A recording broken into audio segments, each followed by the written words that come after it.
Good afternoon 10th class.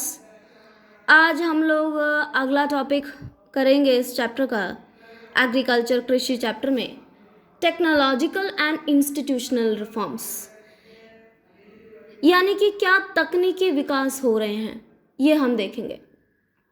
देखो, there are many limitations in our agricultural pattern. आपने last topic में पढ़ा होगा कि किस तरह से अलग अलग क्रॉप्स में इंडिया बहुत अच्छा कर रहा है, वेजिटेबल्स भी बहुत सारे हैं, फ्रूट्स भी बहुत अच्छा प्रोडक्शन होता है, ग्रेन्स के प्रोडक्शंस होते हैं।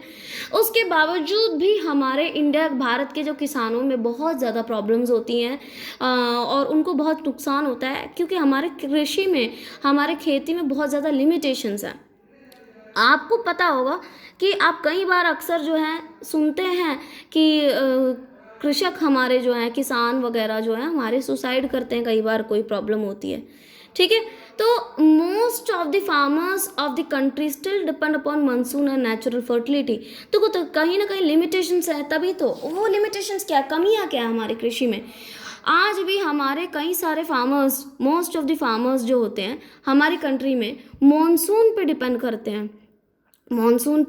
करते हैं, क्योंकि वहाँ इरिगेशन फैसिलिटीज़ नहीं है, और नेचुरल फर्टिलिटी पे डिपेंड करते हैं क्योंकि उन्हें फर्टिलाइजर्स वगैरह के पैसे नहीं होते उनके पास।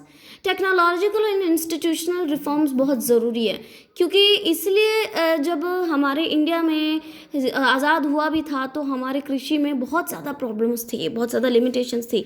तो गवर्नमेंट ने कोशिश की कि कुछ पॉलिसीज से जो है उसको बेहतर करें। तो ये देखिए, एक तो है लैंड शुड बी कलेक्टिवाइज्ड मतलब सामूहिकीकरण करना, और ज़मींदारी अबॉलिश करना, ये बहुत ज़रूरी है अच्छे खेती के लिए। जितनी छोटी ज़मीन होती है उत्पादन उतना ही कम होता है। ठीक है, तो ज़मींदारी, इसलिए कलेक्टिवाइजेशन, सामूहिकीकरण क्या है, छोटे छोटे ज़मीनों को जोड़ के बड़ा करना, राइट। तो सामूहिकीकरण बहुत ज़रूरी है। ज़मींदारी जो होते हैं, कई सारे ज़मींदारों ने किसान से ज़मीन छीन रखे होते हैं, तो वो बहुत ज़्यादा ज़रूरी है।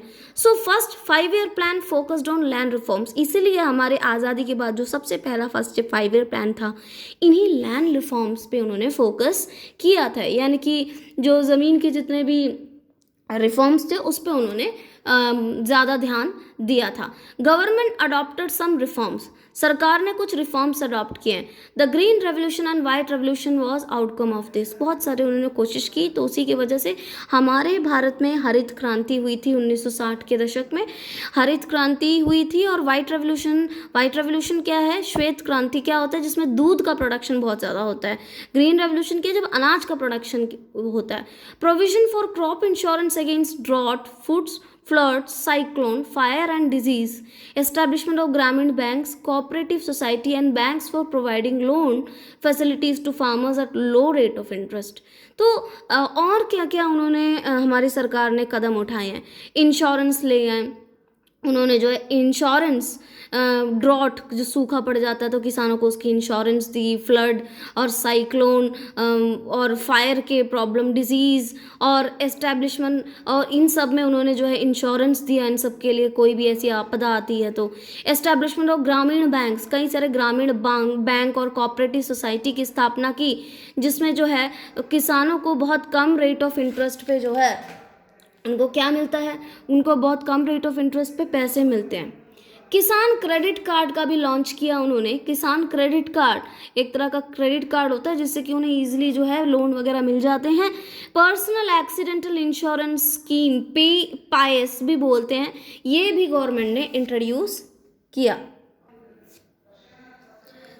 Special weather bulletins and agricultural programmes for farmers on radio and television, government ने कई सारे वेदर बुलेटिन्स जो है मौसम संबंधी जानकारियाँ और कई सारे किसान खेती से रिलेटेड प्रोग्राम्स भी जो है उन्होंने रेडियो और टेलीविज़न पे जो है उन्होंने लॉन्च किया। आपको पता है, अगर आप देखें दूरदर्शन का एक चैनल आता है कृषि दर्शन, उसमें खेती बाड़ी के बारे में भी आता है, बहुत अच्छे चीज़ें दिखाते हैं। कभी इंटरेस्ट हो गार्डनिंग में तो देखेगा, वो भी है।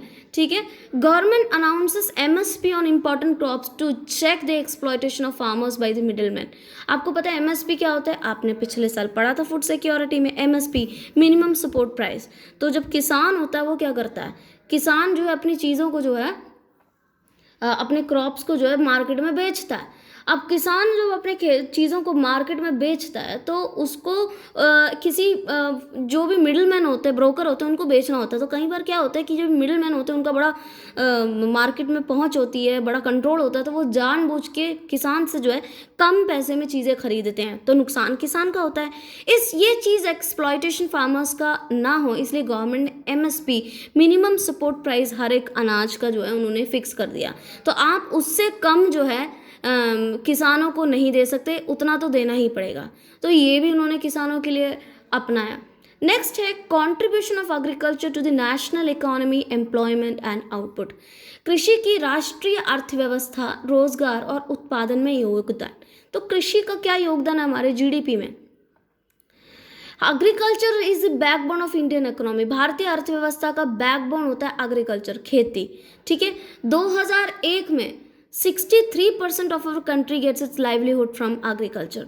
देखो 2001 में जो है 63% हमारी कंट्री का जो पॉपुलेशन थी उनका लाइवलीहुड किससे मिलता है? एग्रीकल्चर, खेती से। बट उसके बावजूद भी अगर हम अपना हमारे इंडिया की GDP में शेयर देखें, ग्रॉस डोमेस्टिक प्रोडक्ट का मतलब है जो कितना हमारे इंडिया को फ़ायदा हो रहा है, इनकम कितनी है पूरे एज अ कंट्री, तो उसमें एग्रीकल्चर सेक्टर का बहुत ही कम है। 4% इन 2002 to 7, सिर्फ 4% है 2002 और 2007 में। ये थोड़े परेशानी वाली बात है, क्योंकि हम एग्रीकल्चर से फ़ायदे को और ज़्यादा इंक्रीज़ करना चाहते हैं, तभी किसान भी ज़्यादा अच्छे ढंग से रह पाएंगे, उनको भी ज़्यादा फ़ायदा होगा। तो इसलिए गवर्नमेंट ने कई सारे स्कीम्स अपनाए टू मॉडर्नाइज एग्रीकल्चर को मॉडर्नाइज किया। और गवर्नमेंट ने क्या एस्टेब्लिश किया? Indian council of agricultural research, ICAR, Indian council of agriculture research. उन्होंने जो है एक रिसर्च इंस्टीट्यूट्स जो एस्टैब्लिश किया जो एग्रीकल्चर पर रिसर्च करते थे, और वो ये देखते थे कौन सी मिट्टी कितनी उपजाऊ है, कैसे खेती करनी चाहिए। एक साइंटिफिक तरीके से उन्होंने एग्रीकल्चर को डील करने की कोशिश की। ओके, नेक्स्ट इसके अलावा कई सारे एग्रीकल्चरल यूनिवर्सिटीज़ यानी कि कृषि विश्वविद्यालयों की भी स्थापना की। वेटरनरी सर्विसेज, जानवरों के लिए अस्पताल, क्योंकि एग्रीकल्चर में एनिमल रियरिंग भी आती है। एनिमल ब्रीडिंग सेंटर्स बनाए जहाँ पे अच्छे अच्छे एनिमल्स की ब्रीड को लाया जाता है। ये सारी चीज़ें गवर्नमेंट ने अपनाई ताकि हमारा कृषि क्षेत्र, गवर्नमेंट सेक्टर बहुत अच्छे से हो।